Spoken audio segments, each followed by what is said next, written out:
Welcome to the 7th BAFA Accounting History Special Interest Group Virtual Workshop, February 15th, 2022. Thank you, everyone. I think it's 9 o'clock, just the right time to start. All right, so this is our 7th workshop. So thank you very much for logging in.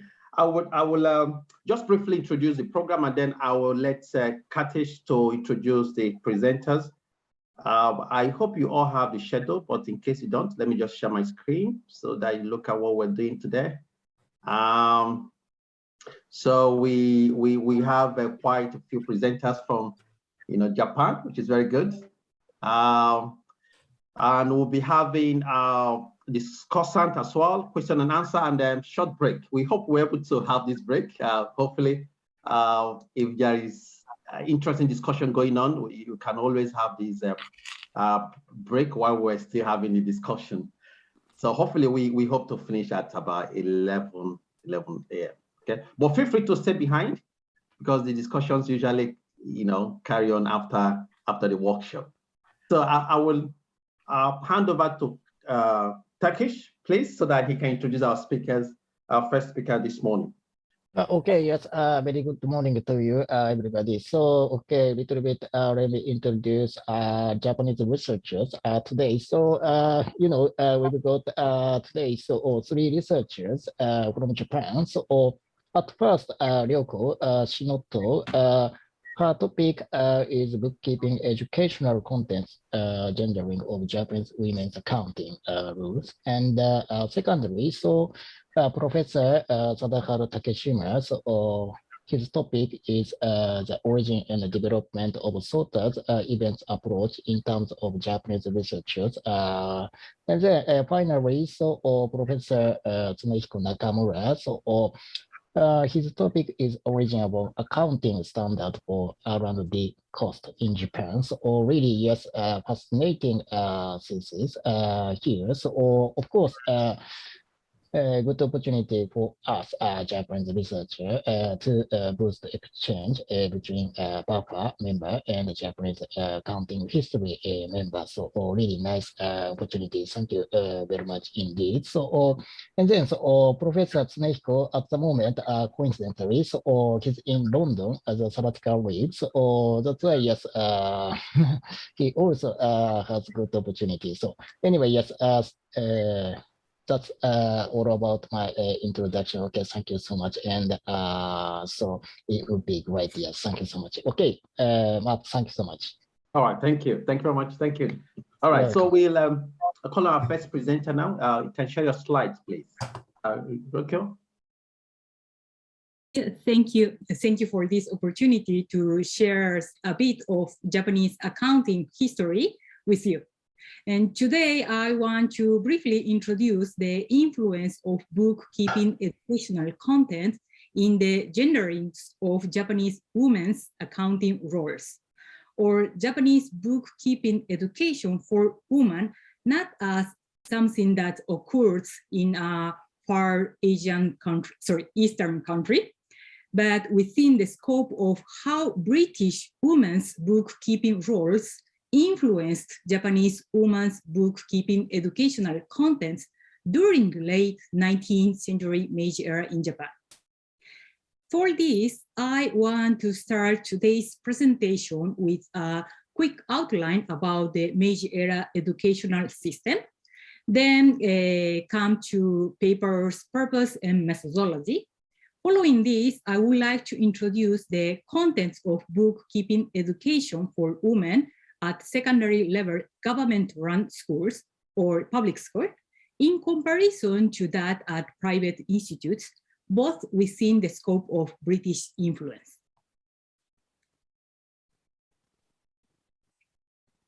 So the Meiji government promulgated Japan's first ever official educational system, which gives academic access to all citizens regardless of social status, occupation, or gender, something which has previously been restricted by a class system.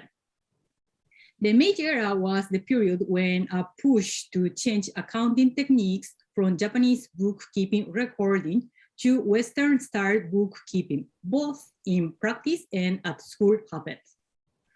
And there were no textbooks on the traditional Japanese methods of bookkeeping recording in those days. The Ministry of Education first introduced bookkeeping methods to its curriculum in the elementary and secondary school levels using a translation of a course of practice in single entry bookkeeping by Christopher Columbus Marsh as a textbook. And Komori delves into how the Meiji government made gender roles in accounting one of its tools for the structuring of post-feudal society. And Santo also states that the schooling led to the spread of household account records to family cycles. So it is important to highlight Western research on household accounting, as it was the bookkeeping texts and tendencies that were greatly absorbed and adapted to Meiji-era Japan's accounting education. And if we refer to previous research on household accounting in Great Britain, Walker determined that it was used as a way to curb women's extravagances and as a medium for containing them at home in the middle class context of 19th century Victorian England. So the purpose of this paper is to examine how the accounting role of Japanese women at the secondary school level was embodied, both in Japan's first official education system at public schools and at private women's commercial educational institutions. And it is important to note that both were influenced by the contents of British women's accounting education introduced into Japan, or practices observed by Japanese visitors to England. And this paper focused on bookkeeping education for Japanese women in the late Meiji era, specifically on the years where bookkeeping education was explicitly designated for women in education curricula, secondary level education for women was promulgated, and the first commercial education institute for women was established.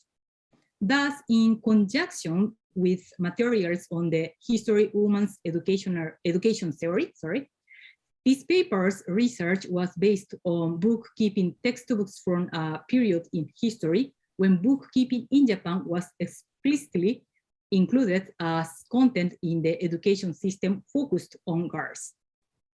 Institution curricula, Ministry of Education data, as well as bookkeeping related textbooks and other sources of information related for women's education in the late Meiji era. Now, now I would like to move on to introducing a relevance regulation related to the system for women's secondary level education. Okay. To begin with the education system order, specify education directed toward girls, but made no mention of it for the secondary school level and above. In 1895, the Higher Women's School Regulation were enacted. And these stated that the textbooks used in higher women's school were subject to certification by Ministry of Education. In 1899, the Higher Women's Schools Order was promulgated, meaning the Higher Women's School Management Method and the curriculum itself required the approval from the Ministry of Education. At the same time, this required each prefecture to establish one higher women's school. In 1903, the vocational school order was promulgated and provide a legal basis for higher professional education institutes for women above the level of higher women's schools. And prior to the enactment of the vocational school order, the only institution of higher vocational education for women was the Tokyo Women's Higher Normal School. hereinafter referred to as normal school, which was upgraded from the Women's Normal School in 1890. The normal school was opened in 1875 as a governmental institution specializing in women's education. On the other hand, before the enactment of the Higher Women's Schools Regulation, where was the Tokyo Women's High School attached to the Women's Normal School, founded in 1882. And this becomes the norm for all higher women's schools, stipulated by the Higher Women's School Order of 1899. Both institutions were the leading secondary level governmental educational institution for women in the Meiji era. Although their names and structure changed several times, in both institutions, bookkeeping was prescribed as an educational subject from the time they were established. Therefore, this paper focuses on the subject taught in this institution, and they assigned bookkeeping related textbooks. So since its inception, the Tokyo Normal School prescribed bookkeeping and economics in its list of subjects. In 1877, the economics course name was changed to household economics and then household matters. In 1881, the revised school rules removed bookkeeping from the course and allocate its time to sewing. On the other hand, in 1883, in the Higher Women's Schools Division, the subject of household economics describes receipt and disbursement. Then in 1891, bookkeeping was presented as a subject of domestic affairs at the normal school. And in 1895, the Higher Women's Schools Regulation defined household matters and specifically designs household bookkeeping as a subject, as an aspect of education for girls. Now, let's look at the assigned or certified textbooks for household matter, which unify the bookkeeping and economic subject. From 1875, a translation of William Chambers' household hint chapters was used. And these textbooks state that the housewife should strive to daily calculate her household receipts and disbursements and avoid any useless expenditures. And she should value frugality. Then in 1881, the Ministry of Education published the translation of Beecher and Stokes' American Woman Homes or Principle of Domestic Science as a textbooks for household economics.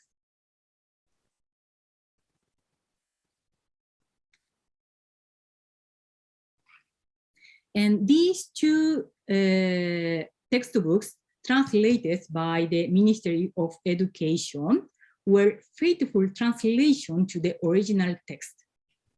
And in Japan, the patriarchs had the sovereignty over the management of the household, and the bookkeeping and calculation of the household accounts were mainly the work of the patriarch. From the standpoint of Japan's patriarch's family system, housewives in Japan are not considered to oversee or preside over the management of their family. However, in the translated household management books, the housewife is regarded as the person in charge of running the family, establishing her position, and clearly pointing out that her role deserves the same value and respect as a man's occupation outside the home. Then the textbooks listed for household matters in 1886 regulations were all penned by Japanese writers. And in these textbooks, the keepers of the receipt and disbursements are adult men and women, and are not limited to women as in previous translated textbooks. And the scope of the disbursement records included expenditure for contingency items for illness and disaster as future risk. Then in 1899, the textbooks titled Household Bookkeeping Methods by teachers at the normal school, Kikuno Gokan and Sakata Shizuko, was the first written.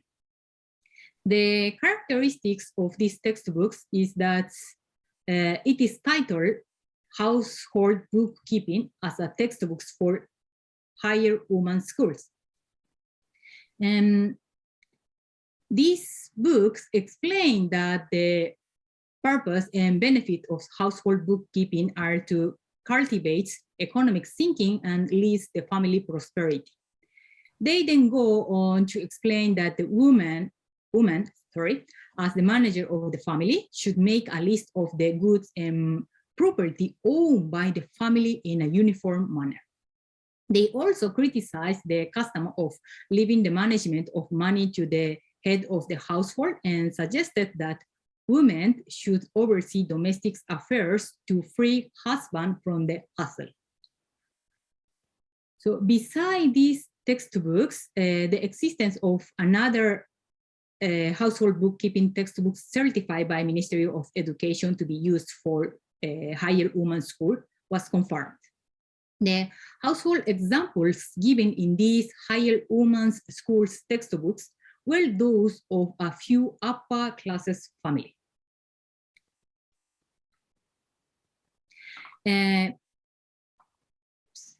In the late Meiji era, the Ministry of Education sent 2 normal school teachers to England for the purpose of researching household and domestic economics.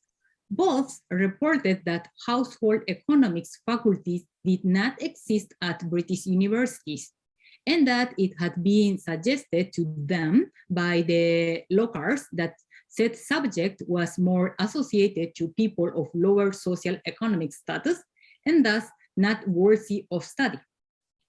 Furthermore, they were also influenced by their extracurricular experiences when interacting with upper-class British women, and saw how they dedicated themselves to activities outside of the house and left the management of the household to servants. This situation in Japanese women's eyes was not acceptable when viewed from a traditional Japanese perspective and can be seen as an example of how British gendering of roles influenced, but at times clashy with Japanese viewpoint. Murakami said that a family that sent its children to a higher women's school was not poor, and parents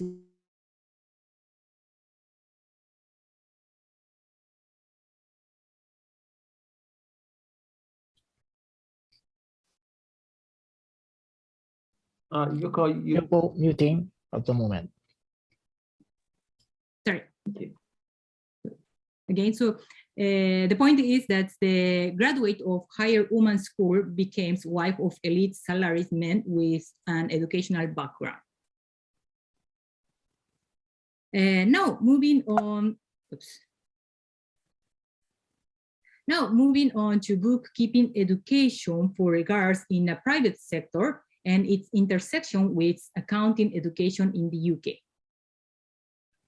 There were only 2 women's commercial schools approved under the commercial school regulation of the Meiji era. Here we will focus on the private Tokyo Women's Commercial School, which was one of the first commercial educational institutions for women prior to the approval of the commercial school order.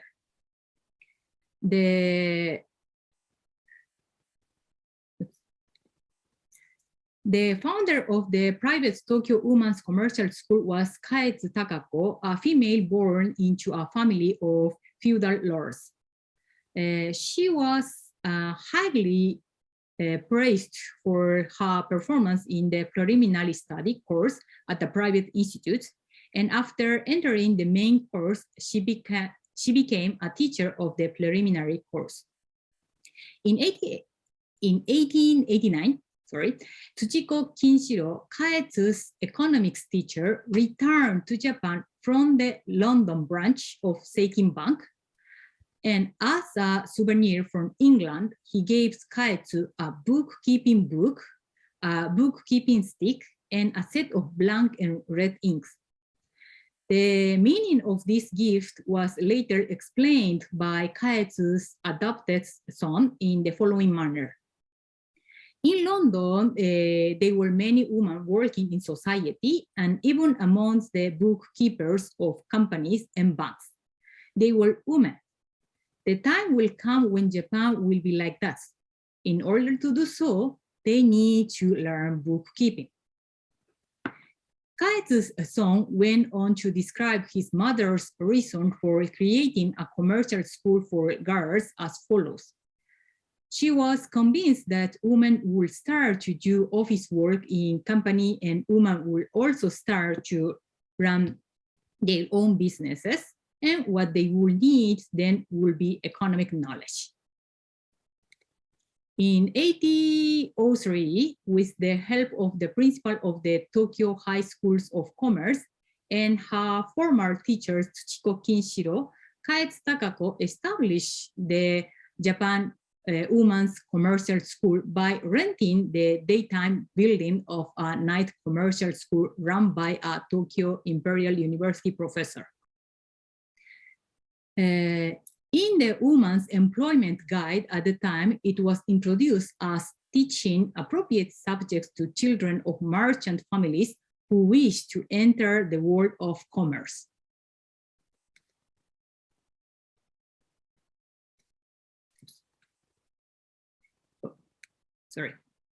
So the ultimate purpose of establishing the school was to provide appropriate commercial education to enlighten and develop women's economic thinking and common sense, and to train women who could complete the basics as family organizers and safekeepers. Now, discussion in conclusion. In the earlier stage of the Meiji era, the notion of who kept household accounting and how it was kept was strongly influenced by translated Western textbooks, particularly from Great Britain. Attaining frugality was the objective of both Japanese and Western household bookkeeping. However, while the Western version was an attempt at curtailing or controlling women's excessive spending, in Japan, women actively took up this role as a way of safeguarding the household and therefore the nation. This could have been a consequence of the difference in scope of household records and the acceptance of the symbolization of the wise wife as the manager of households, backed by the general literacy of Japanese women, with their role being viewed as them enjoying the same right as men, not as a segregation. And in the later years of the Meiji era, British influence persisted in Japanese household bookkeeping education, although in a more indirect way. Kaetsu, one of the people responsible for pioneering commercial education for women, was motivated by her economy professor to see that, like British middle-class women, in the near future, Japanese women will begin to fill accounting role as an occupation. Her professor, a man by the name of Tsuchiko, had seen this himself while working for Seikin Bank in England, and thus foresaw this situation in his own country. This influence and foresight was a great impulse in the establishment for institutes where women found a place where economic thinking was inculcated for their development and that of the nation. So based on the circumstance described in this paper, it can be ascertained, or it can be said, that higher education in household accounting for women, both at private school of commerce and at government-run higher women's school, were subject to a certain degree of British influence.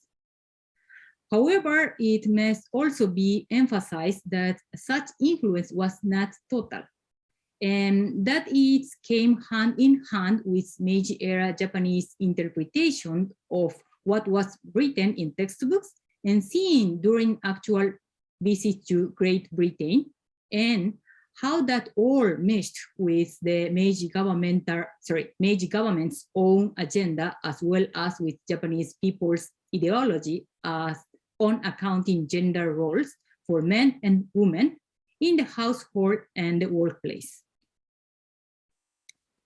And this is all, and thank you for your kind attention. Oh, thank you very much. Thank you very much. Yeah, thank you, Yoko. Thank you very much for that presentation. Right on time. Thank you very much. All right, so we have a discussant for this paper. Francis Miller. I looked at your title, and the first thing is, I think I would simplify it a little bit. And so I've just put another suggestion. There is so much to like about this paper. There is so much that's done really well. It tells me what happened, what textbooks, what was in the curriculum, but I really wanted to know why. So I went on a bit of a search to see if I could find out why these things happened in Japan. So what I want to talk about is taking your research a little bit further. So we know what Stephen Walker said. If we look at the Japanese situation, what we see is it's almost the same. We see the keeping women in the home, women's thriftiness, curbing their extravagance. But then there's something that really stands out, and it's about women being educators in the home. So I wanted to know, why was there this big difference between Japan and Britain? Why was it that in Japan they were seen as educators? Now, I happen to know a little bit about girls' education around this time because I've been looking at British women in India and the education of British girls in India. And what happened was that during the period you're looking at, in Britain, accounting, which had always been part of a girls' curriculum, or bookkeeping actually, was removed from girls' education because this lady named Elizabeth Missing Sewell thought that girls were not strong enough physically or mentally to study something like bookkeeping. So at the very time it was being taken out in Britain, it was being put in Japan, and I find that fascinating. So I wanted to know why. So what was going on in Japan? Now, you're about to have an Australian accent have a go at a Japanese word. So don't laugh if it's a disaster. I've written it there too, so you can read it. So in Japan, there was the Iwakura mission, and this was about 100 leaders of government, really high up politicians and political people, important people who went, plus took school students with them of all ages, the youngest being 6 years old, and they went to the West to study. In fact, they left 6-year-old girls in schools without their family to study so that they could find out what these girls studied and how it affected them. And you mentioned the founder of the Tokyo Women's Commercial School, she went to Britain under this plan. She wasn't 6 years of age, she was older, but nevertheless, she went as part of the Iwakura mission. So I thought I would show you where they went. They basically went on this Cook's tour of the world to find out as much as they could. And I realize that those of you who are Japanese probably know all about this, but I'm assuming those who aren't Japanese probably don't. That's why I thought the picture would help. So, what's going on during this time? We're dealing with the Meiji Restoration. That's when Japan went from being a shogunate back to having an emperor, an emperor in charge, effectively. That's probably the wrong way to describe it. Excuse the cultural gaffe. But the emperor believed that Japan was in a very unequal position in regard to treaties with the West, and he wanted to fix that. And the Iwakura mission was a delegation to try and work out why Japan was in this unequal position and how Japan could modernize. And the emperor believed that a new social structure based on public education in particular was the answer, and that you did it through changing the education of Japanese girls, because if you changed girls' education, you educated a family. Actually, the Jesuits have the same idea, and the Jesuits are in Japan early, so maybe they got it from there, but nevertheless. So the idea was that schoolgirls would create social change, and that certainly explains why they started with primary school. Get them young, you've got them educated, you've got them the change happening. So I thought that you could follow that. The other thing that struck me was, did it last? Did this continue? Does accounting girls have a persistent effect? Does it create lasting change, or was it temporary?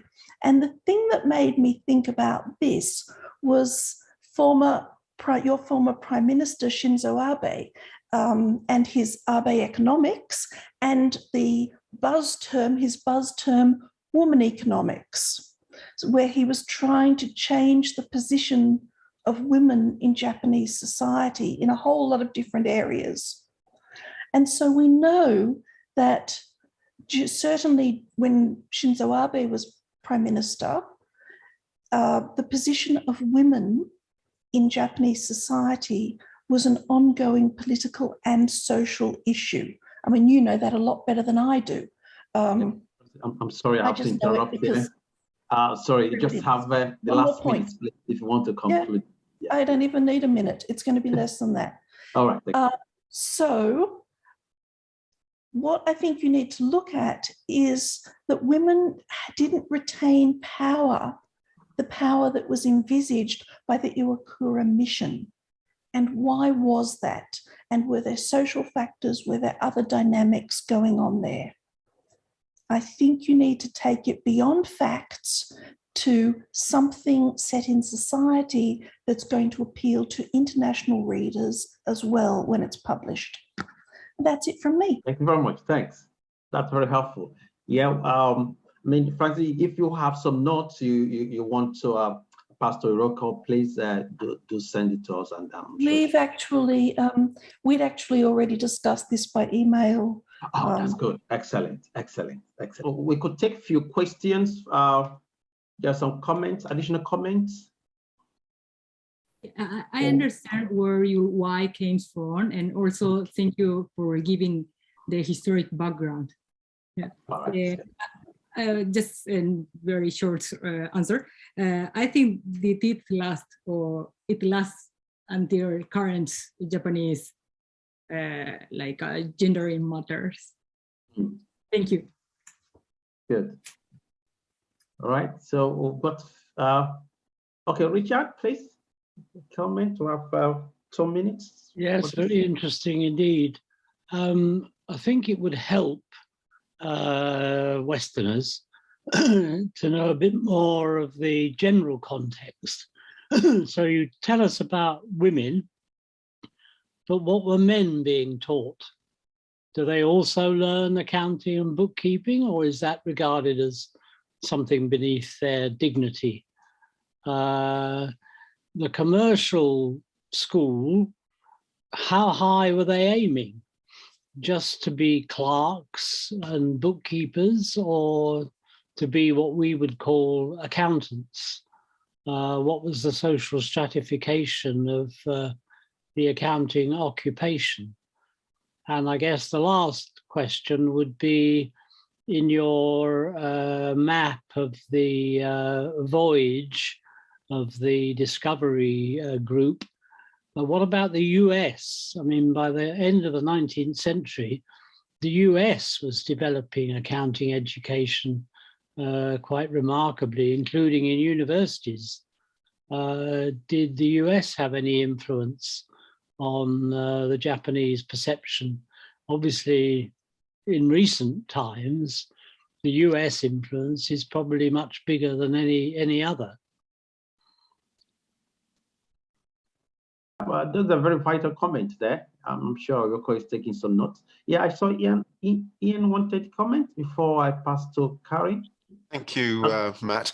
Yeah, I think Richard probably asked my main comment, and that was, did the differentiation between, women do bookkeeping and men are accountants, which sort of became very common in in European society, was that mirrored in Japanese society, so that men were still the accountants and the women were bookkeepers and clerks? I think it would be interesting to see if that parallel is there as well. All right, thanks so much. Okay, Karen, yeah, you're answering Alan today. Yeah, that's Karen. Sorry, My God. I just had a very quick observation on something that Francis said about 6-year-olds being sent. And I know when the French went into Brazil and they were sending exactly the same sort of missions to Brazil, very, very young children were sent because they learned languages quicker. So that was the reason why they were sent so young. So I just wondered if it might be the same thing. All right. Very good points. I think Roko will take note of this. Just thank you for your kind attention. And if it's possible, if you share your email address, I'm wondering to answer for all questions that gave me. Oh, sure. Oh, all right. With what? Yeah, thank you. I think we move on to the our next presenter, the Origin and Development of SOTA's Event Approach. I'm Sadaharu Takeshima. Thank you for this great opportunity. I will talk about George Sauter's events approach in the context of accounting history. George Sauter was born in Vienna in 1927. He attended the University of Chicago in the 1950s and 1960s. He then joined the New York University. Sauter was a member of ASBAT and the research director of the True Blood Report. Unfortunately, Sauter passed away in 2019. He was my mentor in the US, so I was his last disciple.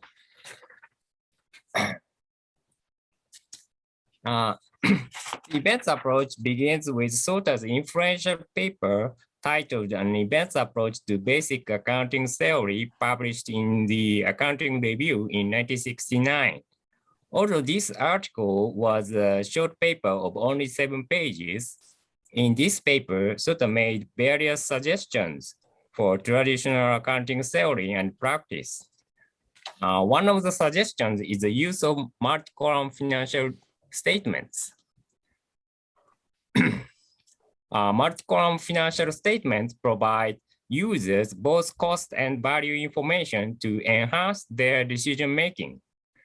Although this idea was not popular at that time, it has attracted considerable attention at present, reflecting contemporary issues of fair value measurement and comprehensive income. So considering this trend, I would like to trace the genealogy of Sota's events approach by analyzing the following 5 documents. Number 1 is Barters Fun Salary proposed in 1947. Number 2 is Asbat published in 1966. Number 3 is Sota's 1969 article. Number 4 is Barker's 2004 article. Number 5 is IASB's 2008 publication. These 5 documents are related to each other. However, their connections have not clarified in the previous research. So I'd like to clarify their connections through Sota's events approach. The first is Barters Fun Salary. William Barter was a mentor of Sota at the University of Chicago. Barter 1947 criticized both proprietary and entity theories. He considers both theories attempt theoretical development based on the concept of income. He thought the concept of income has personal implications. So instead of the concept of income, Barter placed the concept of fun as a unit of accounting at the center of his accounting theory. He also placed the concept of service potentials as definition of assets at the center of his theory. Regarding valuation, Barter did not take a specified position. He simply suggested different assets need to be valued differently. Barter emphasized the importance of the concept of business events and de-emphasized the concept of income. Among the statements of Barter, the following 2 statements are particularly important. I will read. There is a good reason to argue that the accountant should confine himself to the reporting of business events without attempting to report in a single figure the final result of operations. There is even some evidence that accountants would welcome a release from the problems and the difficulties that stem from overemphasizing income measurement as the goal of accounting.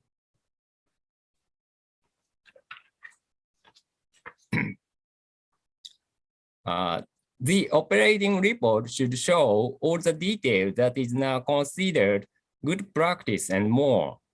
The point to be made is that there is no reason why the statement has to be arranged in such a way as to emphasize or even calculate an annual net income figure. Rather, the data that are important to the readers of accounting statements should be presented in such a way as to allow the computation of an income figure that meets the need or the desires of the reader. It might be said that it would be desirable to force the reader of the statements to make his own calculations of income from the data presented. There is a more effective way to do these things if we can accept the notion that the aim of operating statements is broader than the mere production of a single amount to represent the income for the year. So in this way, Barter emphasized the concept of business events and suggested the possibility of income calculation by users. I guess Sota inherited these accounting thoughts from Barter.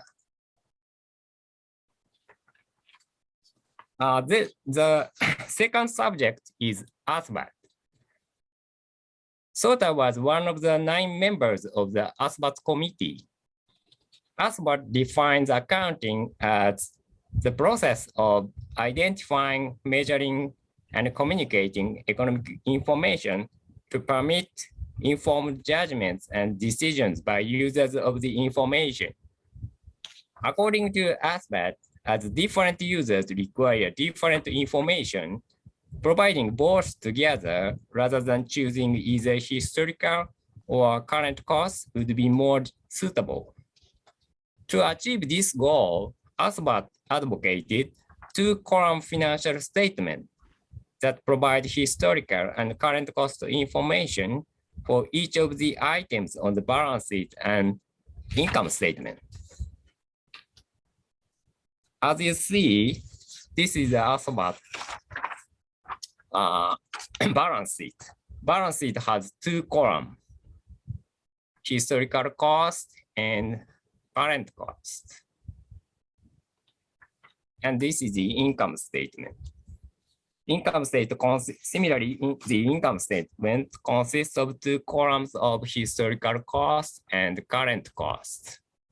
This is the idea of 1966.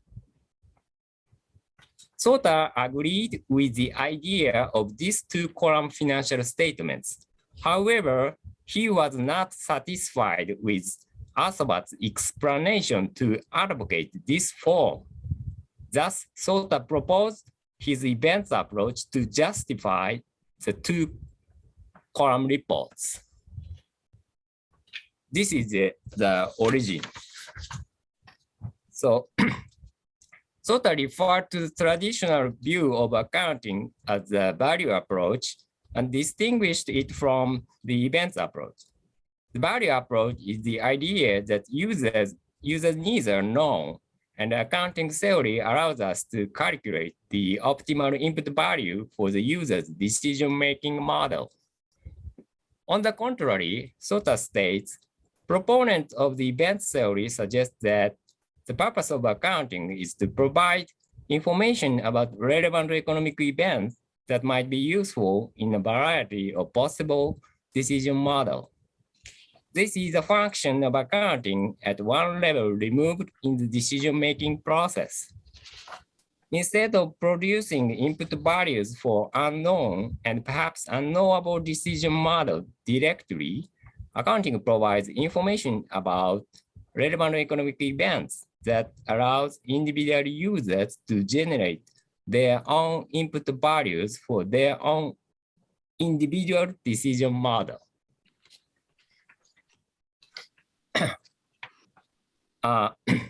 Sota criticized Asbat for failing to provide an adequate rationale for the two-column financial statements.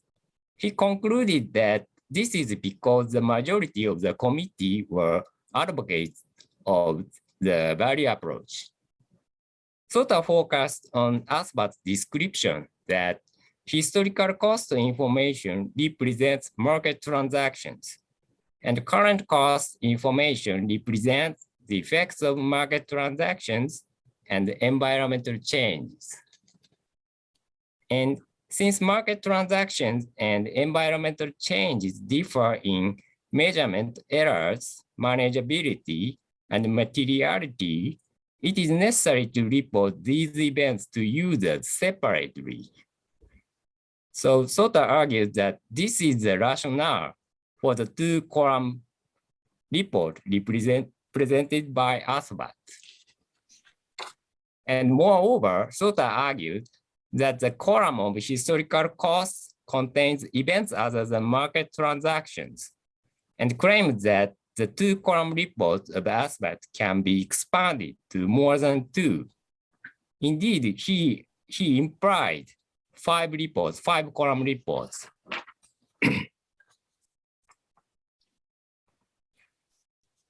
These were the discussion during the 1960s in the United States. After 40 years, Barker in United Kingdom advocated the similar idea in 2004. Barker presented the concept of remeasurements, which breaks down comprehensive income into earnings and other items. Barker defined remeasurement as revisions of prices or estimates that change the carrying amount of assets or liabilities.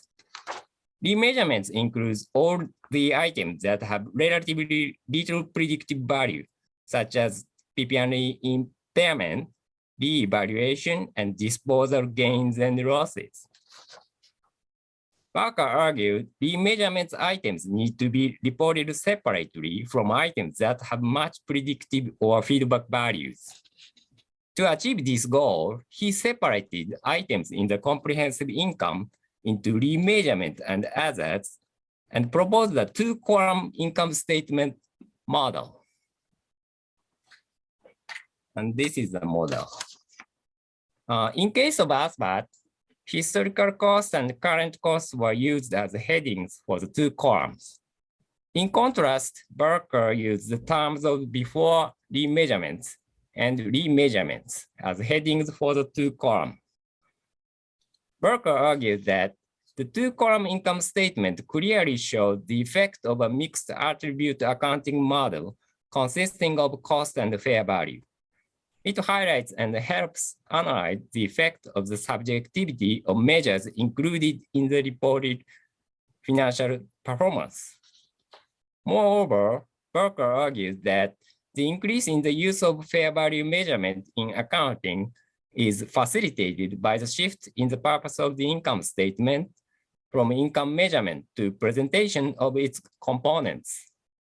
This accounting thought, I guess, resonates with both Barter and Sauter's accounting theories.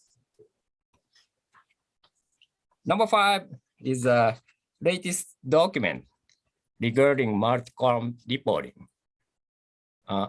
In 2008, IASB issued a discussion paper entitled Preliminary Views on the Presentation of Financial Statements.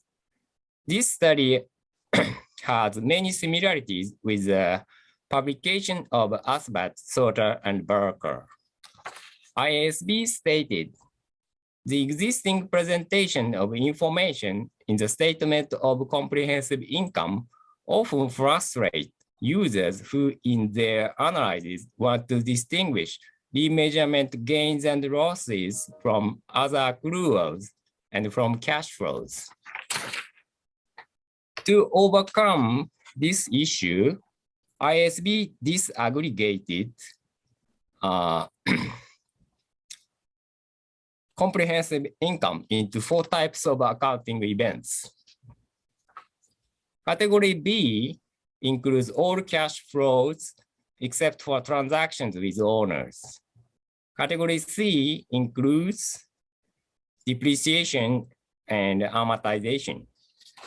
Category D includes recurring valuation adjustments. This category includes changes in the value of trading securities or derivative financial instruments.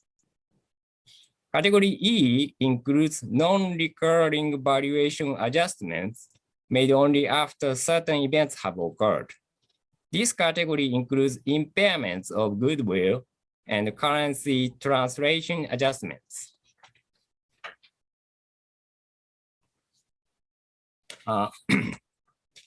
IASB bases the rationale for classifying accounting events into 4 types on the 2 characteristics, persistence and subjectivity.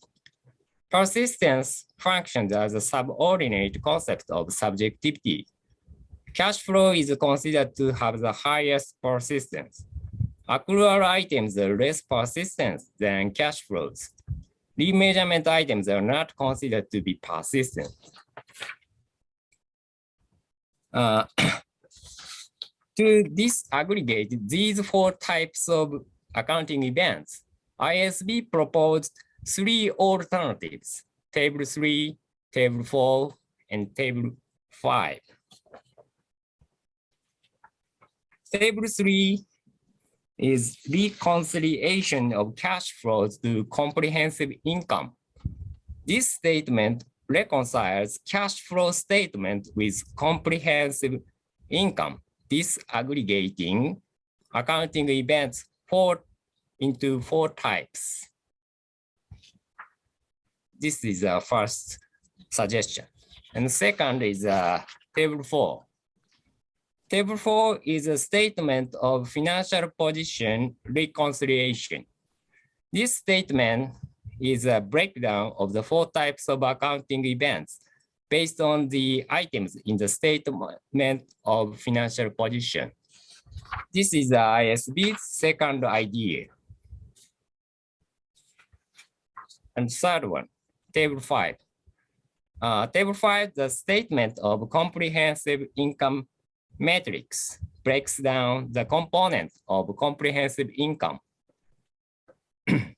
This statement is an extension of the two-column income statement model proposed by Barker 2004. Very, very similar.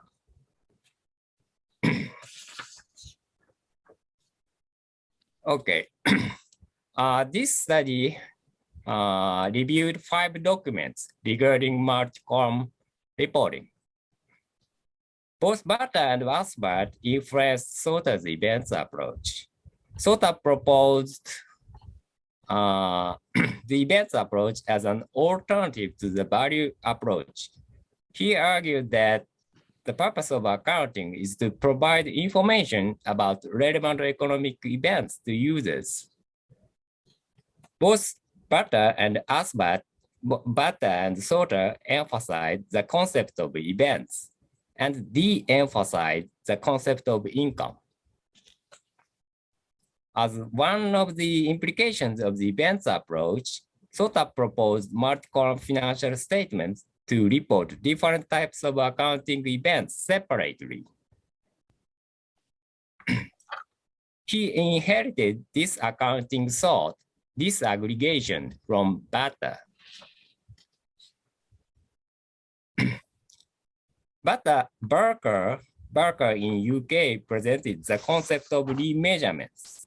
Unlike Asbert and Sauter, Barker did not propose expanding the column of the balance sheet. He proposed expanding income statement, but did not propose balance sheet. Thus, the scope of the accounting events addressed by Barker was limited to those included in the income statement. And although Sauter 1969 was not cited in the study of Barker, I guess there are many similarities from his and Sauter's accounting thought.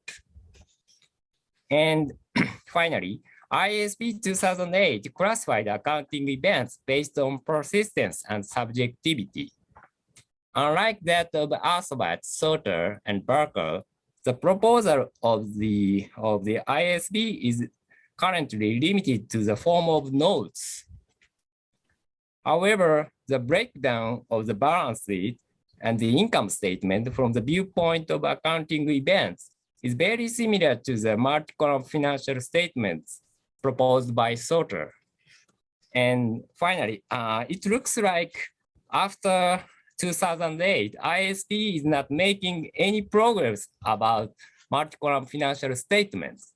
So ISB's studies are independent. They are not citing Sauter, Barker, any Asbert article, but they are not making any progress. So I guess we can learn some useful idea to promote multi-column financial statements from Sauter's events approach. This is my conclusion. Thank you. Thanks very much. Just right on time. That's very good. Thanks. So we have a discussant for this paper, Andrew Reed. Looking at this paper, it really pleases me to see someone talking about the classical area of normative theory, because that's one of my pet loves. Unfortunately, not many people share it, and this leads to the first problem, which is why undertake this research? Why is it important? Why do people need to know about George Sauter? That's George Sauter shortly before his death. He is an important figure in the development of normative theory, but you've got to make a case of why people currently should be interested in his work, because it is important. And I'll get into some of the reasons for it later, but it's a really big issue. You've got to make sure people realize how important he is and why they should learn about him. A couple of things on it is one's about the Barters Fun approach. You haven't mentioned the funds flow statements that were the bane of undergraduate students' existence when I started as an academic. They hated them, and they were abolished in the 1980s. and everyone cheered when they were abolished, is that no one seemed to find them useful, and people who prepared them hated them because they're incredibly complex to put together. So if we're going to talk about the development of the events approach and link it back to Barters Fun Theory, then you need to be able to address why the funds flow statement was introduced and why it was demolished, why it was discontinued. So that's one of the points. The next point is a really big one, is that the idea that the value approach, and this is people like Edwards and Bell and Chambers and Sterling, all had the idea that there is one number that would please users. Users need to know, and this is wrong. You read their books, you'll see that they go on and on about trying to understand what users' needs are and how they can satisfy them, and they don't come up with a single approach. They both know, or also all of them know, that the user's needs are not known. And if you look at what Edwards and Bell and Chambers proposed, they proposed multiple different income numbers, not the same, not a single one. For Edwards and Bell, for example, recommended operating income, business income, and proprietorship income, 3 different measures of income, because they acknowledged that one single measure wasn't appropriate. And they all knew about what Hicks had said about the value of income, and was basically a waste of time, apart from being a guide to prudent behaviour. So they knew that the work had been done there. And they were looking at what was information that helped users make decisions. And that's the driving point, same with sorters. So they're not trying to find a true income approach. And so you need to look at this. And one of the things I'm looking to reference this, I'm really worried about, is you don't cite these value theorists, as you really need to know their work if you're going to dismiss it. Another paper that I haven't cited, but which is really important for normative theory in general, is Dembski's Impossibility Theorem from 1973. What Joel Dembski demonstrated in a highly mathematical paper, which drove me crazy when I had to work my way through it as a student, that there is no objective method for determining the best accounting system, that it's all subjective. But he did come up with one conclusion, in that if you ignore information production costs, more information is better than less. And that's fairly self-obvious. But they're important things because the choice between events theory and value theory is subjective. It's up to people's choices. There isn't a hard and fast rule saying one is better than the other. It's up to each individual user what is better for them. The other thing is to look at the development of events theory. Events theory has a really major implication for contemporary accounting, but it's not in the financial statements. You find some of it in the notes to the financial statements, things like related party disclosures is in events reporting. But the big place you find it is in social and environmental accounting. Is the GRI report, as an example, is purely an events approach accounting process. And also, I don't know if it's been acknowledged in this work, but his ideas are underlying these types of reporting. And so he has an immense influence on contemporary accounting.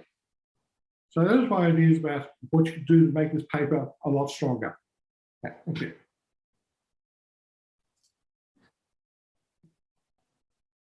Thank you, Andrew, for that. Thank you very much. Much appreciated. I'm sure Sadaru would like to comment. If you could, either email it to Karen to pass on to him, or send it to myself, that would be appreciated. Thanks very much. Okay, so we have some time for some questions. Yeah, Francis, your hands up. Take you on. Thank you. You need to look, I think, a little bit more at ASABAT, because the reason it didn't extend to a balance sheet was, and Sorter also, was was connected with the fact that you didn't have definitions of statement elements the way that we have them, and things were seen in terms of flows. And so there was that prioritization there. I also thought you needed to look a lot more at Chambers way back when he was on the Prices Commission in the 1940s. He was talking about the equivalent of multi-column approaches, and it comes through his later work when he was at the University of Sydney as well. I couldn't work out what your purpose and the significance, which are two different things, of your research actually was. I think there is one. I just think you need to state it. And Andrew, I know that you mentioned information production costs. I wondered why you had left out agency costs. I figured that it was probably just a slip of the mind. Old age, Andrew. Thanks, Francis. Thanks for that. Yeah, Richard, yeah, your comment, please. Yeah, if you want to unmute. Okay, yeah, thanks very much. A very, very brief comment. Yeah, it's mainly following what Andrew said, is, why have you chosen these papers when there's a whole raft of literature in, especially around the 70s, discussing alternative approaches, alternative measurements. So I'll just make one comment, which is that Bill Beaver was a PhD student of Sauter's, and maybe one of the most significant books is Beaver's Accounting Revolution, which basically argues that accounting is an information system, and what accounting should be doing is producing useful information, not trying to measure income. So I think you need to have a look at Beaver, because he is a disciple of Sauter, and perhaps one of the most influential accounting academics in the world. That's good. Thank you. Can I answer some?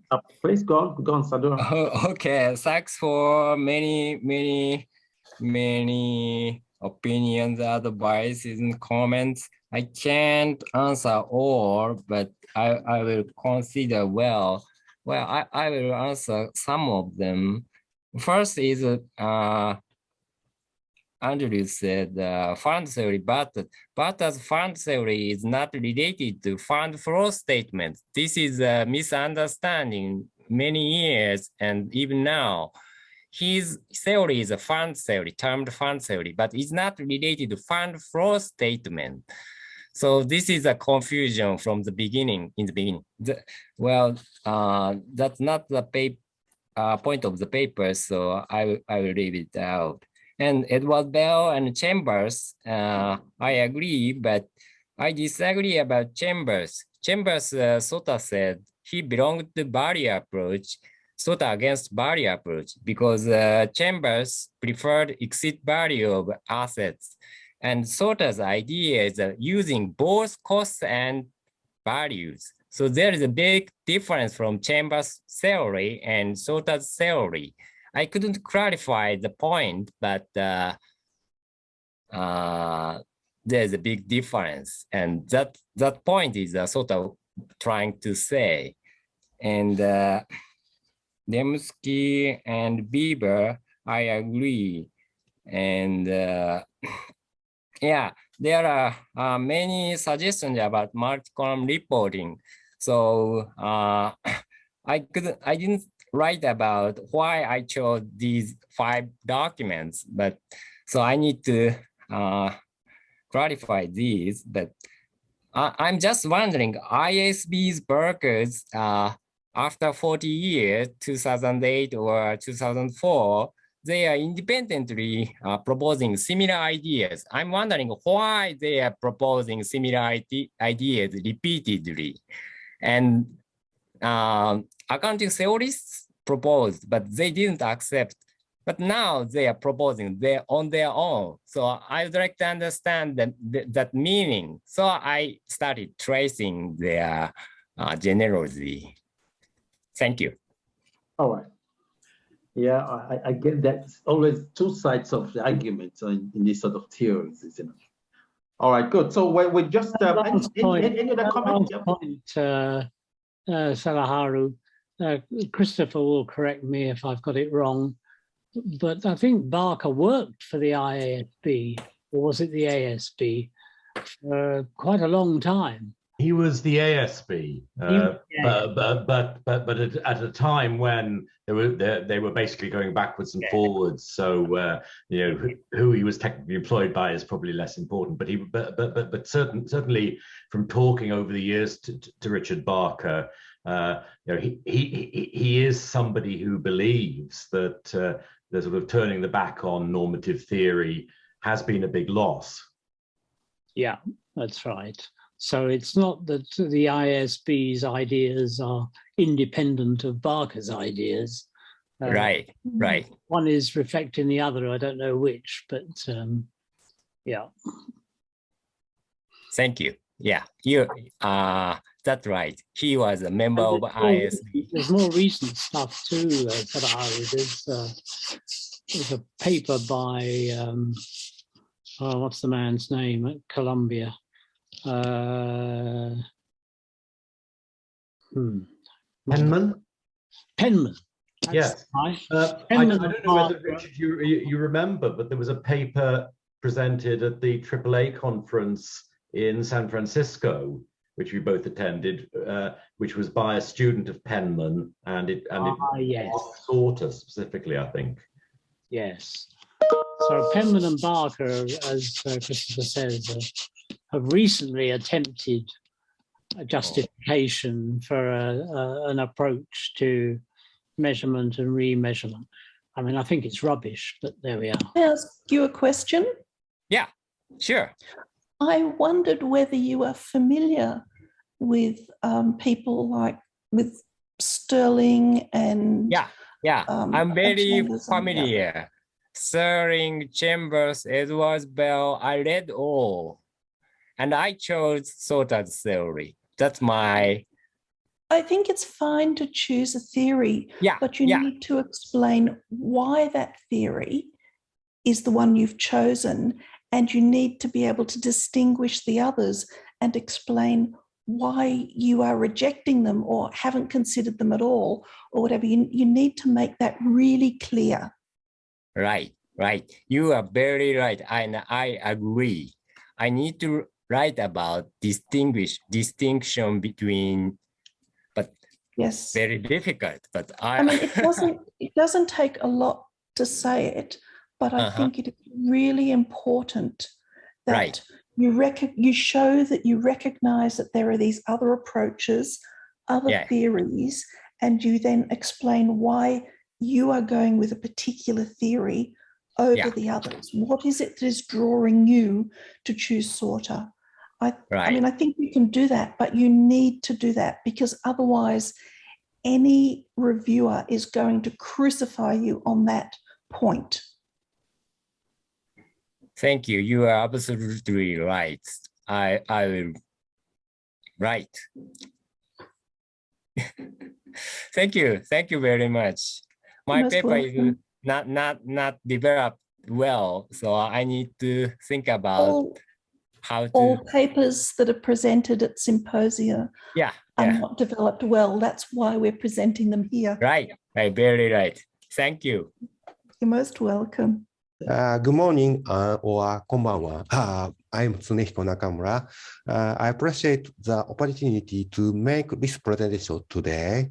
This study focused the account classification of R&D cost during Second World War were part of a system established for total war. Next, sorry. This is my presentation contents. In this study, I discussed the wartime accounting and their background. In the first section, it will be shown that the development and production of aircraft became a serious problem at that time. In second section, I clarify the accounting standards during Second World War. In third section, I describe the background from previous studies and accounting practice. Finally, it will be revealed that the accounting classification and previous provisions had political nature to enable the company to devote all its energy to the production and development of aircraft. This is my research purpose.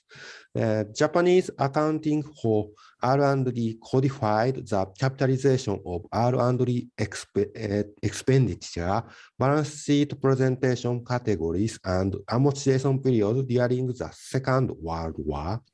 Although some of these provisions had been formulated before the war, they were first codified in the economic control law during the Second World War, became enforced for the first time. Hence, it seems Japanese R&D accounting was strongly influenced by the total war policies. Specifically, the Army and Navy and the Planning Board standards permitted the recognition of R&D costs as intangible assets, and the rule for the amortization of fixed assets of companies stipulated a 5-year period for their amortizations. This photo shows the Zero Fighter during Second World War. It was produced by Mitsubishi Heavy Industry and Nakajima Aircraft and was used in the attack on Pearl Harbor. In this section, I will consider the formation of Japanese wartime system and clarify the development and significance of the aircraft industry. As Cohen pointed out, the Japanese aircraft industry was founded in the 1930s and reached considerable prominence around 1941, with the period from 1941 to 1945 being one of intense aircraft production. This meant that the aircraft industry was rapidly formed during the 15 years war between the Manchu incident of 1931 and the end of Pacific War in 1945, thanks to fierce government policy of development. According to Koyama 1972, and development process of military industry from 1931 to 1945 can be divided into 3 stages. First stage from 1931 to 1936. Second stage from 1937 to 1941. And third stage from 1941 to 1945.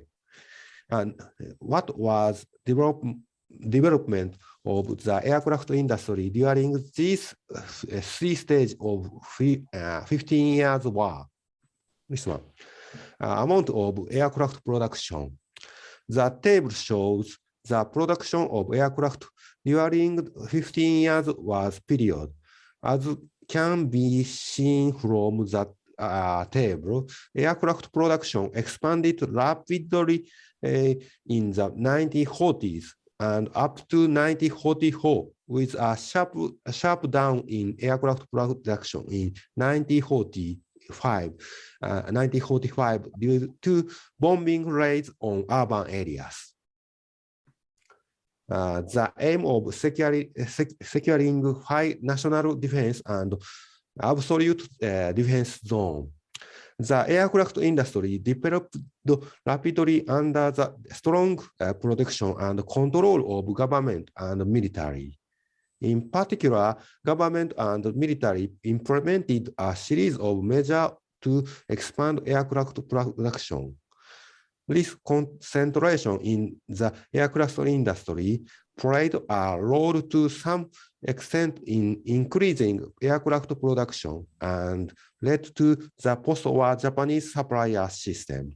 Okazaki point out that aircraft production in wartime Japan depended on a supply on part from numerous small suppliers and extensive specialization among firms provided a basis for the rapid expansion of Japanese aircraft industry during the Second World War.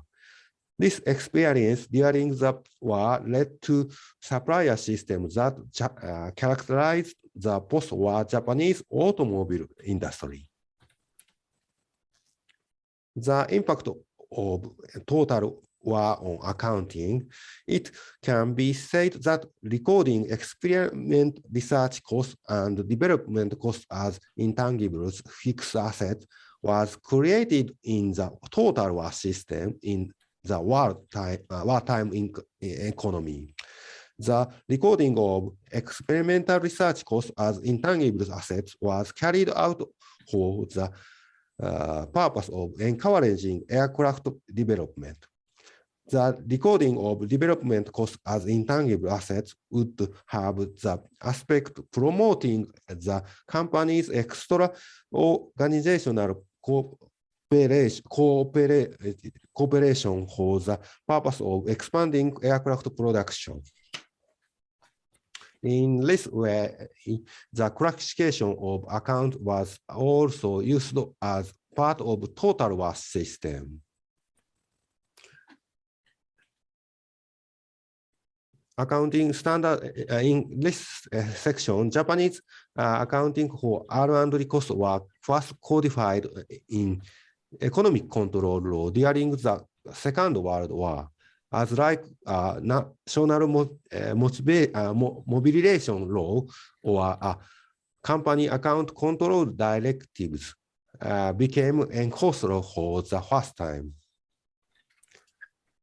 The economic control law, Japan will shift to wartime economy under the centralized control system by government power by National Mobilization Law 1937.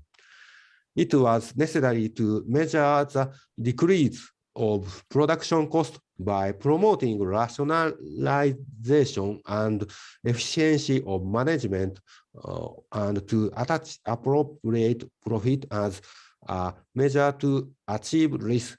It became desirable to establish cost accounting system and to investigate fair accounting treatment. Therefore, the wartime cost accounting system was set up to play the role of expansion of production capacity and price control. The planning board. Furthermore, the Council for the Unification of Financial Statement Standards of the Planning Board was set up with the aim of establishing a unified cost accounting system under the advanced national defense economy and published various drafts in 1940s with the aim of establishing cost accounting regulation and manufacturing industry financial statement standards in order to integrate the Army and Navy's standards. Accounting classification of Army, Navy, and the Planning Board. Prototype cost, experimental research cost are expenses for the preparation of new technologies.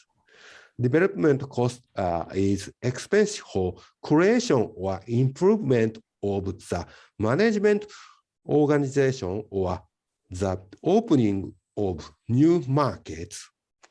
Regulation on the amortization of fixed assets of companies 1942 was based on the National Mobilization Law and Company Accounting Control Order This rule allowed the company with capital of 1 million yen or more to make special exception to the commercial code, record experimental research and development cost as intangible fixed asset, and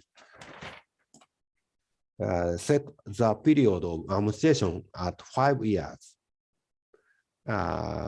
In the third section, I described the background from previous study and accounting practice. This study will therefore try to identify the key cause of background from previous studies and confirm the accounting treatment from the financial statements of the aircraft companies and explain the specific procedure from the literature of the time. Firstly, previous research, Hasegawa, 1942. The rule of planning board are very close to the unified balance sheet system, the German new stock law. For example, the inclusion of long-term investment in fixed assets, the division of it into capital participations and long-term investment, the recognition of management organization costs as intangible assets, and the basic policy of balance sheet accounts. Numata 1959, experimental research costs were the account created at the instance of military during the war. In other words, in order to promote the encouraged research, particularly in the field of aircraft, military recognized the cost of amortization. Accounting practice by aircraft industry. At that time, what kind of accounting treatment was adopted and reported by the aircraft industry? The major aircraft companies have adopted either asset accounting or reserve accounting. Reserve accounting is retaining profit to fund the research and development of aircraft and their engines. Asset accounting is deferring as asset in order to allocate the cost over future profits. Reserve accounting or asset accounting. Reserve accounting is these companies. Reserve accounting was adopted at early stage, but asset accounting was adopted after the enactment of military and the planning board regulation. So 1945 or 1940. By Shimojiro Nishiyama, he is a Tokyo supervisor of the Army Air Force headquarters. He said, in the case of special experimental research expense, the government usually contract with a considerable reserve in budget, including fund for models and preparation expense when it comes to prototypes. However, in the field of aircraft, in addition to airframe aging, there are also various control parts which, when they are first made, are very sensitive from a technical point of view, and they are rejected to a great extent. So what should we do with such expense? In general, these expenses can be included in overhead costs, but if there is a particularly large expense for them, they can be included in tangible assets and later calculated by depreciations. There are another way of recording experimental costs as an asset in order to encourage the development of aircraft. This is the method called experimental research allocation cost, which is allowed only in the cost accounting of the standards of cost accounting for aircraft manufacturing industry, aircraft standards. This item is said to be intermediate in nature between fixed asset and expense. Before the cost experimental research allocated to the product, they became inventory in the form of work in progress or production cost. The aircraft industry has been able to capitalize through two treatments: the recording of intangible asset and the recording of experimental research allocation cost. And another is development cost related Japan's SME's policies. The planning board regulation allowed the recognition of development costs as intangible assets. In fact, German stock law of 1937 allowed the capitalization of management equipment costs as fixed asset, provided that they were shown as special item in fixed assets and amortize each other. But another reason is in Japan, from profit motivated to parent childhood. Hara 1995 in function as part of government policy to transform the subcontracting relationship between small and medium-sized enterprise from one based on the profit motivated to corporate factory policy based on the parents' child band as government tightened its control over the economy. It was a system in which the parents' factory took care of its subcontractors, and the subcontractors cooperated with the parent factories based on exclusive and fixed relation in order to systematically expand the productive capacity of the wartime economy. The aircraft industry was highly integrated industry and required a rapid increase in production in short period of time. So it was necessary for each aircraft manufacturer to expand its factories and at the same time to rapidly increase the scope of its use of external factories. Cooperative factory calculation cost. Therefore, the planning board attempted to record the cost incurred by parent companies in calculating the cooperative factory as intangible assets. In fact, of aircraft companies that recorded development costs, whose aircraft wrote down the detail of such costs as cooperative factory calculation cost in its property inventories. Thus, it seems that development costs were actually function as expense for systematic production expansion in wartime economy under the total war system. Conclusion is all for aircraft production. Experimental research costs were allowed to be capitalized because a large number of expenses could be diversified to respond with flexibility to the military's requirements of aircraft performance.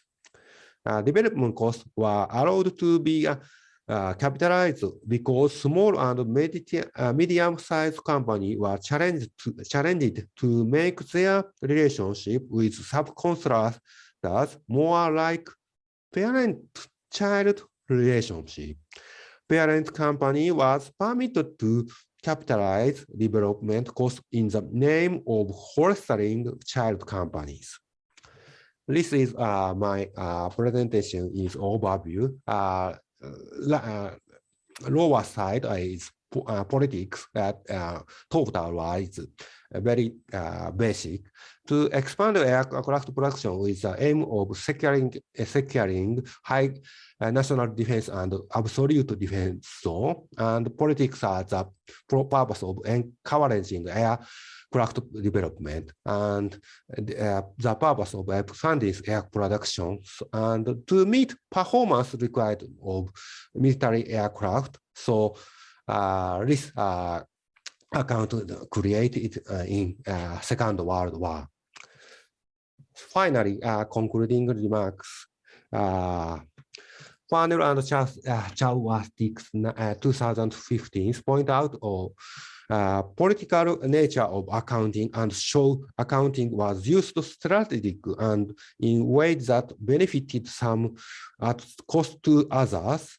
In Japan, as what situation was it in the Second World War, company concentrated all the effort on production of aircraft in order to cope with effect of the economic control.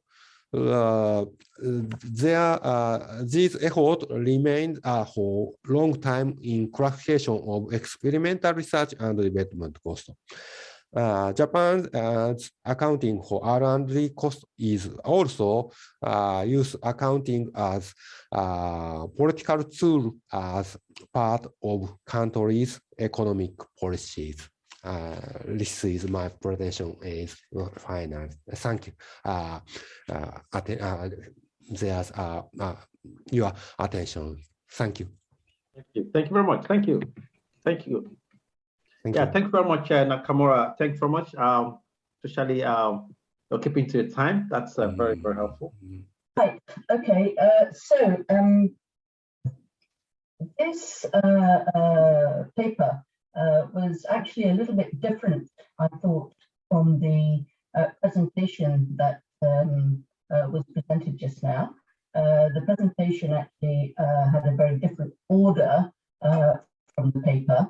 And so some of my comments perhaps have already been dealt with, but just to start off, there's a really good summary of the paper given just now in the presentation, I thought. I thought this was a really interesting story. In the paper, the author has dealt with, what was happening. They talked about the national mobilization law during World War II and how R&D costs in Japan could be legally capitalized rather than written off, and how the major aircraft companies were allowed to adopt either intangible asset accounting or reserve accounting. The paper also answered the questions why, and of course it was the influence of the Army and the Navy, the requirements for changes in the existing code, and the need to foster subcontractors, i.e. linked factories, by decreasing production costs, promoting rationalization, and the efficiency of management, and obviously having an impact on profit, because all of those expenses would otherwise have been written off. How were the changes made? Well, there were changes in standards and regulations and alignment of the rules to take on board what the Army and Navy were asking for. There are quite a few takeaways from the paper, and one that sort of stood out to me was the fact that the deferred amounts in many cases were retained as assets in post-war accounting without any major revisions, some until 1998. So that was quite surprising. As I say, I find the story really interesting. I think there is good potential for this to be developed into a full paper. And so that's what I'm going to kind of concentrate on. Obviously, as was explained in the presentation, the rules regarding amortization of fixed assets. Okay, sorry, I'm sorry to interrupt. Your slides are not moving. Did you want to change the? Are you on page one? I'm sure you're not still on page one. Have you moved on the page? It's not moving on the screen. No. Do you want to turn your slideshow or something? Okay. Can you see this now? Yeah, it's moved now. Yes. Okay. Let me just do it like this rather than having a slide. Okay. So let me just go back. Then you're gonna have to give me an extra few minutes. So the paper summary started off by saying, you know, a lot of questions were answered in the paper: the what, the why, the how. Some really interesting takeaways, you know, were brought to the fore.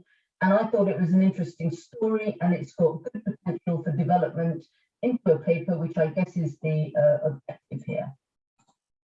We talked a lot about the rules in the paper.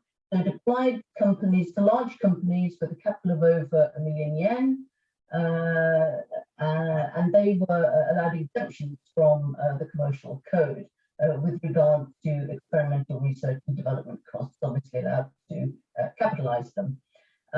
Interestingly, the set period of amortization was 5 years. So it was rather surprising and not clear in the paper why some of them still carried these assets in 1998. So I think that, you know, perhaps could do with some explanation. As I say, it's got all the groundwork has been done. So what I would suggest to the author is to maybe think about how to really pull this together as a paper. And some things really stood out to me. It was difficult to read the paper because it was kind of back to front, I thought. In the presentation, the context, the rationale was presented up front, but in the paper, actually you start off by reading all the rules and the regulations. So what I would have liked to have seen in this paper is a rationale for it. And as you say, your underlying rationale is really the use of accounting as a political tool as part of the country's economic policy. So that's fine, but let's have that up front. And also up front, give us the context, please. I got all the way to page 9 before I actually figured out the context of this, why it was happening, where it was going. So what you've started talking about on page 9, the total war system, that is something that could come up front to make this paper more reader friendly. You could explain more about the involvement of the Army and the Navy. You talk about Army, Navy, but who are they? Who was it? Was it a board? Was it individuals? Who was going around these factories and telling companies to implement these particular costing systems? So who was it? Give us some detail, please. How did they do it? You said that they went to factories. How often did they do it? When did they do it? Over the period that you're talking about in your paper, it's quite a a long period. You talk about 3 phases of war. So when was it? Was most of it up front? Did they do it continuously, and how? And the other thing that struck me was, the Army and the Navy walk into your company and tell you to do something. Well, in a period of war, you probably would do that. But I would like to see a bit more emphasis on maybe the power relations that existed, because clearly the power differential. Was there absolute compliance? Was there any resistance? We don't know. Perhaps we could think a little bit more about the relationships between the standard setters, the Army, Navy, and the companies. And that's kind of not really apparent in the paper. I think it's important to embed the paper as well. Obviously, you brought on a lot of Japanese literatures and literature. You referred to a lot of Japanese papers. But what about other existing papers, that deal with R&D? So Hope and Gray come to mind. Keith Robson's work, various papers actually, and the use of accounting as a political tool. it would be nice to see how, you know, Japanese experience compares perhaps with what's happened in other countries. It's clear from reading your paper that you've done lots of work. There's a lot of work here, but you don't tell us how you've done it. So it would be nice to have a method section. Where did you get the data from? You kind of touched on that in your presentation. How did you get it? Was it easy? Were there limitations? Were there things that you wanted to get hold of and couldn't get hold of? In the paper, you've got two lovely tables at the end, and I looked at them and, you know, sort of I thought, okay, what's really going on here? So perhaps the paper and the writing could be more reader friendly and, you know, have a bit more explanation, tell us what's going on. It's really interesting. You're kind of running away with it, but take your readers with you. That's my suggestion. The empirical data, the development of the rules, the unification of the regulations to coincide with Army Navy rules. It would be really nice to have some tangible examples in there. Some really. Okay, sorry. If you want to round off now, that will be fine. Yeah, I've got 1 minute, literally. 1 minute, please. So the use of examples, and really, I couldn't figure out why the companies did just carry this deferred item in their accounts. Can you explain that when that wasn't the original intention? You know, what happened there? Perhaps I missed it. And then also, what are the consequences for, you know, the company's financial statements? Obviously, at the time, they are not having huge expenses because they've set them in R&D. And then later in 1998, perhaps they had to reverse that.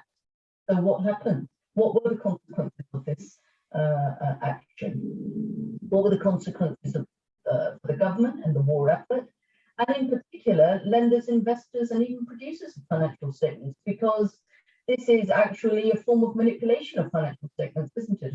You know, by taking things into R&D, obviously there's a rationale for it, but you have to eventually reverse that at some point. So what's the impact? And as I said earlier on, could there be some consideration of what was happening in other countries with regard to R&D, and in particular defense-related R&D during the war? What was happening in other countries? It's clear that you know a lot about this, but don't assume your readers know everything that you know. You know, try and maybe explain a bit more to us. But otherwise, I really like this paper. I think it's got great potential, and I wish you well with its progress. I'll leave my last slide. All right, thanks, Soki. Thanks so much for that. I'm sure Sadaharu would like to have some of those. Nakamura, would like to have some of those comments if you could. Yeah, I agree. Suki, she said it's correct. My paper is poor, so big change. I must challenge a big change and hope user story reader friendly, I think. Thank you. All right, thanks. We're actually running out of time. Can I just say, it's not at all poor, it's very rich. There is a lot of rich data there, and it's really interesting. It's just a question of, you know, maybe reconfiguring it a little bit. So please don't think that. It's very rich indeed. All right. Thanks for that. We're running out of time now, or actually we'll run out of time. But if there's any other comments, just briefly for Nakamura, just to help with development of the paper. Does anybody want to make any brief comments? Yeah, Francis? Please. Actually, I have quite a few. I don't know if you can stay on for a couple of minutes after this session. Yeah. Okay. Yeah, that's a good idea. So please still hang on. We have a lot to discuss after that. I'm sure Richard would have some other things to say afterwards as well. Let me thank our presenters today. I think we should actually thank them very much for their time. I know it's about 8 p.m. in Japan now, or thereabout. Yeah, thanks so much for your efforts. It's not always the easiest presenting papers in a language different from your mother tongue, but you did very well today. We appreciate your contribution and your support as well. If anybody has any papers that you want to submit for one of our workshops, please do that. you can email it to Karen or Alan. I'm sure we'll get those there. All right, thank you, everyone. Thank you. Yeah. Thank you, Matt, for chairing our session. And it was my honor to present in this session. Thank you. Thanks, Nokora. Thanks so much. That's very useful. Yeah, Richard, you wanted to make some comment for Nakura? Yeah, please, if you like to, please. Just a very quick one, because it was mentioned that the Japanese kept using this system up till '98. I just wondered, what was the Japanese input to the IASB's discussion of R&D? Did they agree with the eventual outcome, or were they arguing that capitalization, there's a whole range of treatments. The Americans won't capitalize anything. The British will capitalize development cost under some circumstances. I don't think there's anybody who capitalizes everything, but I just wondered what the Japanese input as a result of their experience was to the IAS discussions. Japanese aircraft industry ban in post-war because United Nations, America, USA said aircraft industry changed automobile companies. So sometimes is changing automobile engine or companies. So in many cases, capitalization in Japan is very decreasing post-war. Sometimes deferred charge. Sometimes 1950s, but 1960s or 1970s, many companies changed to accounting policy from capitalized to expense treatment. So big change in post-war in Japan. In major companies have select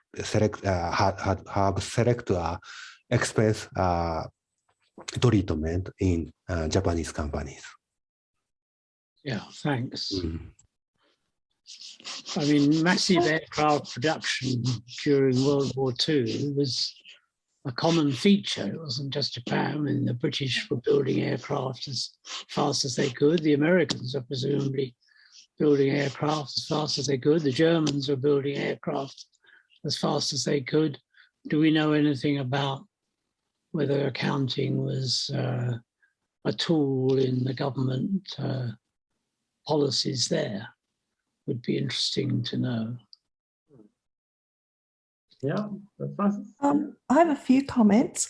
First, in answer to Richard, we certainly know about Italy because with some Italian colleagues, Andrew and I have a paper on that under review at the moment. We've just submitted the revise and resubmits. So we certainly know the Italian situation, which was very different. And that actually got me thinking about something that Suki said about accounting as a political tool, which I'd actually made a note of before she mentioned it. So I was thinking along the same lines. I think you should look at the book. It's either called Fascism or Fascists by Michael Mann. He wrote about, I was looking at it about Italian fascism to try and get a deeper understanding of it, to look at the Italian aircraft industry during the fascist period and during the Second World War in particular, obviously. But he also wrote about Japanese fascism. Now, I think that and I read it just because I thought it was an interesting chapter to read. And I think that you might find that if you take the idea of sort of Japanese fascism during that period, the power of the Army and Navy and the conflicts between the Army and Navy in particular, that might lead you to something really interesting to say about why things were done a certain way and how there was so much military power in what was going on in these firms. Now, I don't know about all British aircraft manufacturers during the Second World War, but I do happen to know a fair bit about both Hawker Siddeley and Hanley Page. And I do know that their relationship with the military was also very close, but it was very different from the one you described. So I think that there might be some mileage for you in following that up. Also, that what you were saying about the national level, I don't know so much about Britain during the Second World War, but I do know that that was very similar to the cost approach that was taken in Australia. And yet during the Second World War, and Australia modelled its approach on Britain. So I think there's something interesting there, looking at comparisons and differences and how that impacts as well. I also think it's a really interesting story. I think that you need to engage a little more with the plethora of military accounting research, but that might just be a prejudice on my part because Andrew, Karen and I all research in military accounting. So we can see sort of articles that you could easily bring in to support what you're saying and give it a foundation in the literature.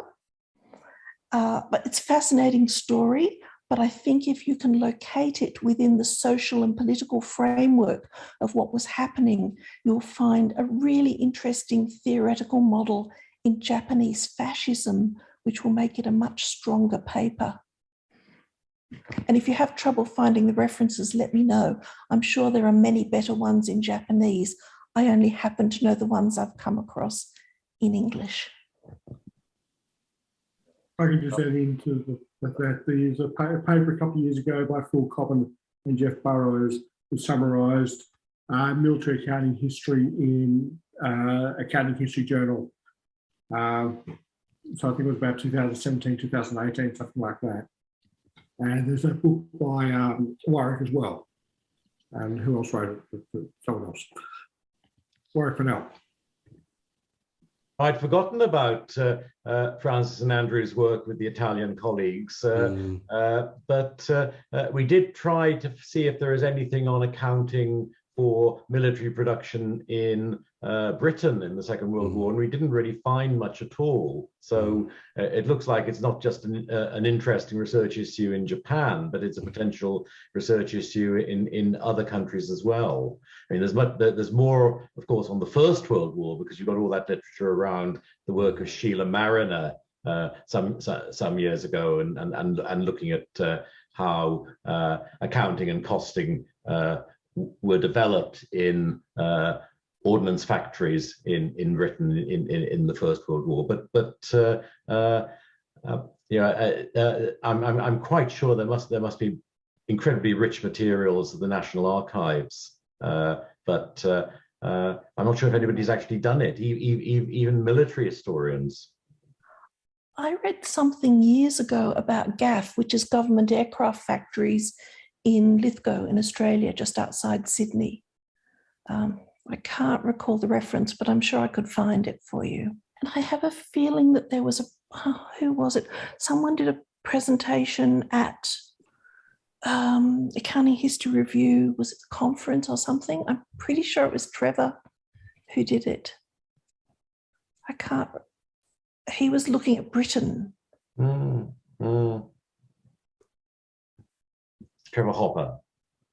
Boynes, sorry. Boynes, right, okay.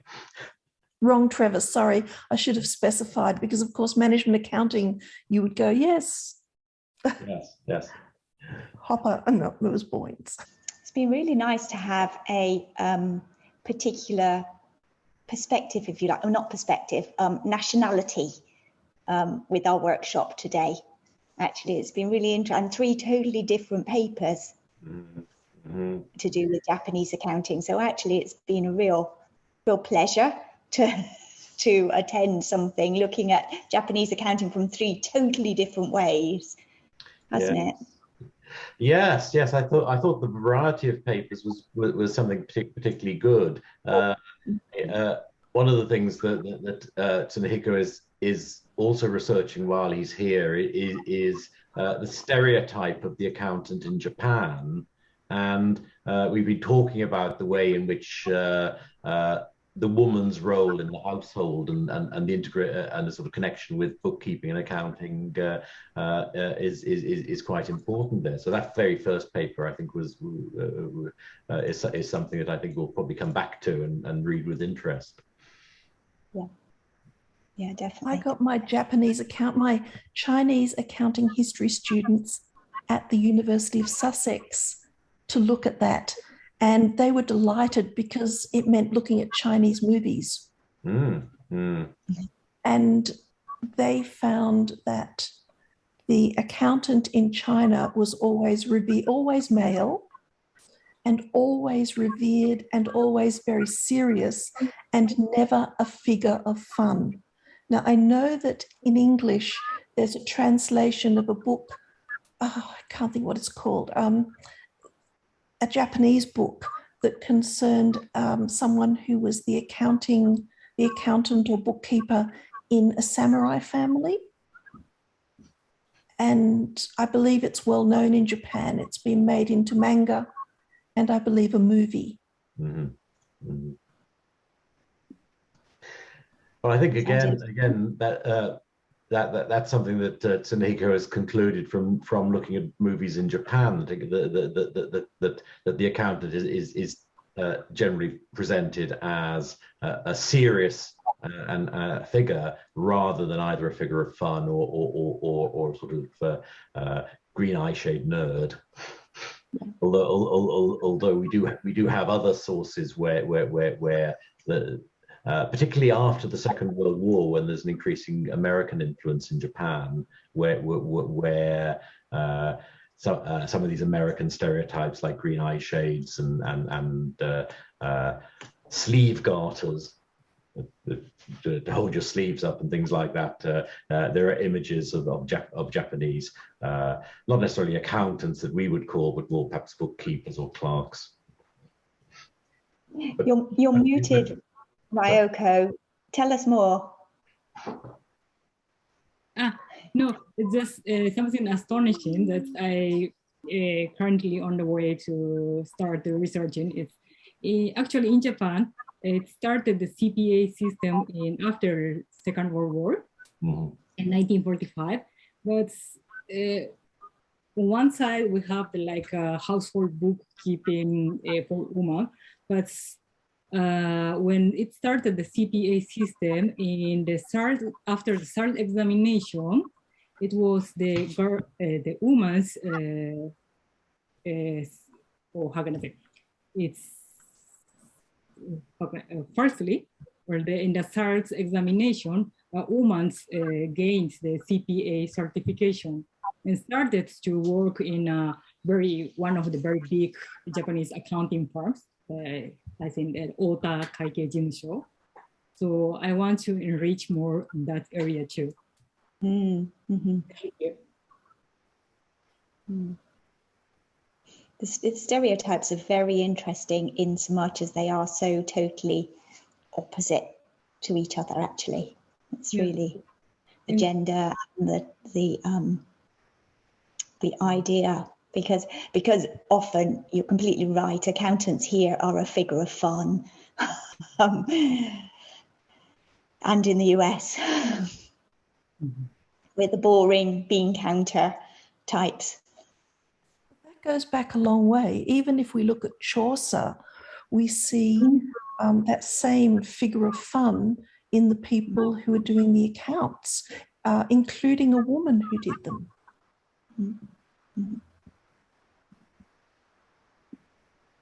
There's definitely a paper there.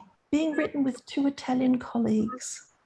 Actually, I have a feeling it's being presented at the BAFA conference. Oh, that's good. They looked at at Italy and we looked at Chaucer, and we found some very different things. Well, there was a recently published paper that drew on, I think, Dante to compare the sort of Italian galantuomo with the usurer as different ideas of business people and people keeping accounting records. They're our co-authors. Aha, well, there we go. There we go. A sort of an extension. Yes, yes. I only know about that paper because Tsunehiko put me onto it. Yes, yes. Recently published in AAAJ.